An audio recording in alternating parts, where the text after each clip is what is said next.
AGHOGHO Okundalaaiye. I'm from Delta State. My stage name is AGHOGHO Mena.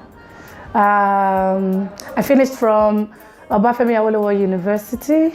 I am a sociologist. I write sociology and anthropology. I work with Crimson Bow Initiative. I attend Daystar. I'm a member of the Healing Streams of God. That's the name for the choir in Daystar. What else? I'm married with 3 children. 3 powerful children.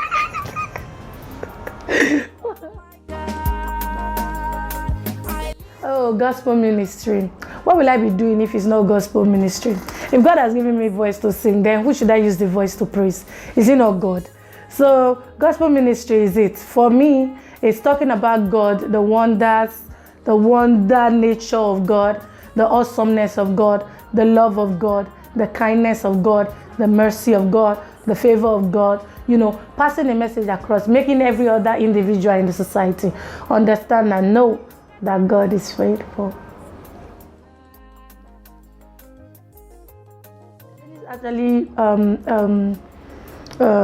differs based on people, yeah. So my own challenge that I've faced is, I decided to go do my songs in my traditional language, So the first challenge that I faced was people getting to understand what I'm saying.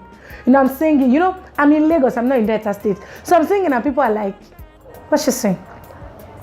What's she saying? It's not like singing a Yoruba song that you say, Baba, everybody already know that. Baba in Yoruba is God.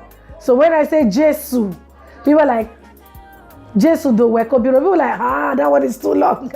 So most times, in fact, most times people just get to fold their arms and just watch me sing, just waiting for me to land so that I can maybe interpret what I'm saying. And so for me, the challenge I have faced so far in the music ministry is people, getting to understand what I am trying to say at that particular point in time. So that's why I try to infuse English in between to carry people along, to make people get a good feeling of what I'm saying.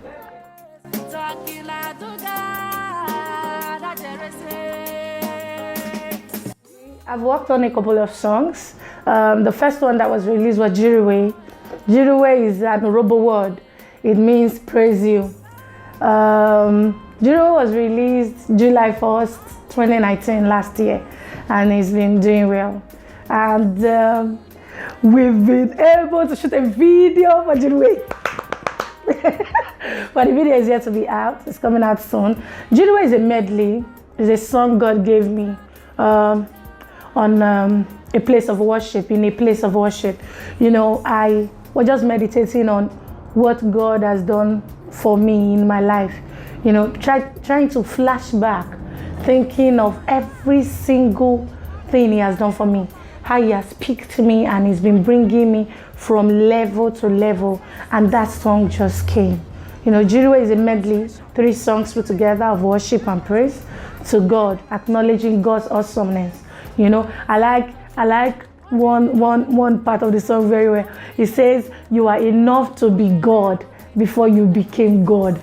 I don't know how that word came, but it blew my mind. Like, that word keeps blowing my mind each time I hear of it, Judo is a song that will bless life all over the world.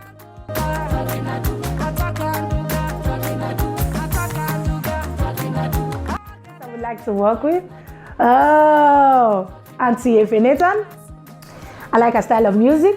I like her. She's my mentor. I'd like to, work with her.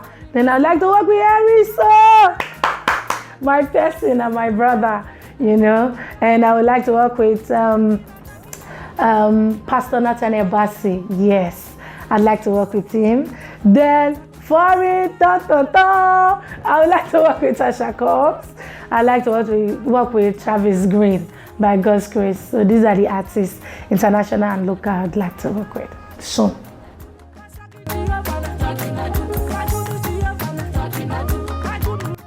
doing well. My husband happened to be somebody who has been in the industry. My husband is a comedian. He has been in the industry and he has related with people in the music ministry for decades now. And he's my biggest mentor, and he helps me, he helps me to balance up stuff, things, the home, the ministry. I'm trying my best to balance it up, and he has his way of telling me how to go about things like that. So they don't really clash. I say they don't clash. So I try my best. He tries his best. From his own, say it's an effort of two people, in this. So God is my help, and my husband has been great.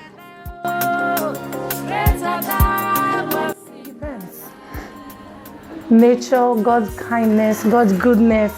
Like I told someone, or I've been telling people, songs come to me easily. I sit down, I've tried to sit down to write songs, yes, but so far, the songs that I have recorded are the songs that came spontaneously. One of my songs actually came as a reason of just pondering on someone's testimony.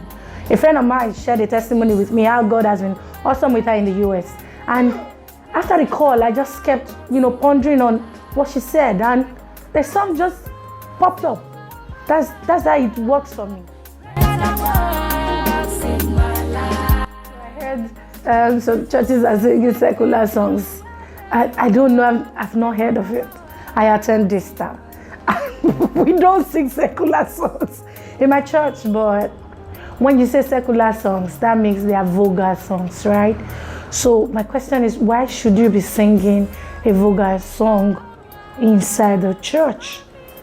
I don't understand. I feel it's awkward, like it doesn't go. There are 1,001 songs, God's songs out there. There are 1,001 music ministers out there. God is inspiring hearts, people's hearts, to releasing songs every day. So what happened to those songs? Why shouldn't those songs be sung in churches? Why should a vulgar song be sung in churches? I don't understand it. It's awkward. It's end time, so I don't know. But I feel it's wrong. It's wrong. What kind of secular artist? Now let me make it clear. There's a difference between somebody who sings to appreciate nature, somebody who sings about love, with an artist who sings vulgar songs. There are artists I don't want to mention that sings songs based on love songs, sing songs to appreciate nature, sing songs to talk about relationship between a mother and a child. Artists like that, yes, I'll feature them. Yes, but an artist who sings vulgar, no, I won't. I won't do that. Now, the church, the music ministry is going from that, is transcending, let me use the word, is going from that kind of beat you just listen to and just figure out, yes, this is a gospel song. It's going from there now. That's why you see that almost everybody now, almost every music minister is on their toes. We are working because those in the streets are not sleeping. They are working.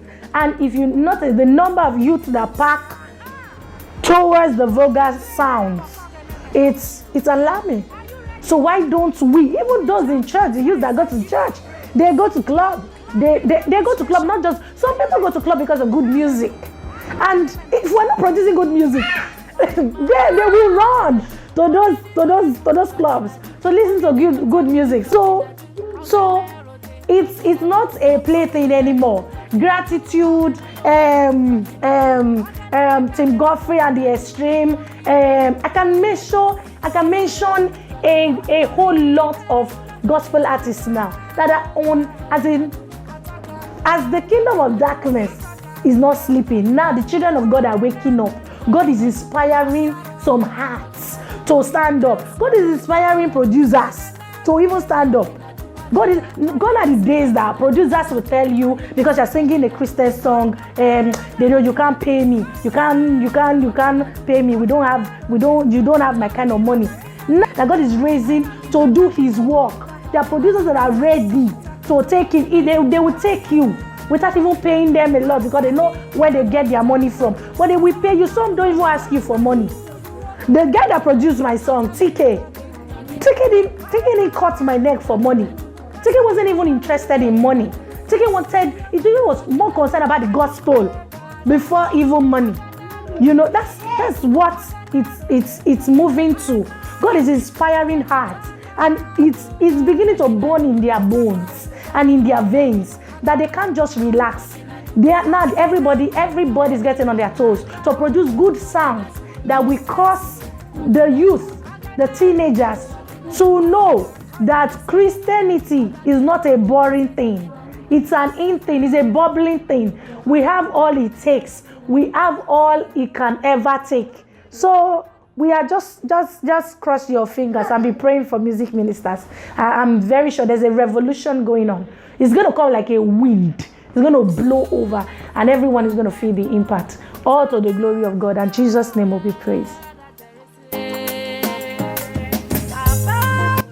Songs to do music, to do music ministry, it involves a lot of money. You know, I used to think, when I'd not even gotten here, I used to think it's easy. The truth is, to do music is not easy. Producing a song, it is not easy. Getting band people to come together to have rehearsals, it's not easy. Just one rehearsals will cost you 20-something thousand. That's if you are not having all the instrumentalists, if you are just having drum, guitar, and it now depends if you go to the cheapest studio to rehearse. So music is not beans. You know, producing music, it is not beans. So if you are coming with the expectation that yes, God will provide all your needs, but I need everyone music minister coming out to know that music is not beans. God will supply all our needs. Yes, but let's have a basic mind that this thing I'm going into is not easy and is not beans, and the money will not just start coming. Who gives you money? Is it the music that gives you money, or it is God that gives you money? Remember, it's the one that said that he will teach you how to get wealth. So if you are placing money before the music, how do you not preach the gospel? The passion to talk about Christ that comes first. With time, the money will come. That's with time. You will work. It's a process. It's a process. It's with time. It's with time that the money will come. And I also want to encourage churches. Most ministers, if you look at the secular world, those who have gone vulgar, where most of them, 40 to 50% of them have been in church. Some were not, appreciated. If anyone is a music minister, doesn't mean he's doing it for God. He's appreciating God. Doesn't mean you shouldn't appreciate the person. It doesn't mean you should not pay the person even if it's a token, because this music costs money. I don't want to say, but come on, watch. Don't stop watching. Did you hear me? Don't stop watching. Gospel Cafe TV. Don't stop watching.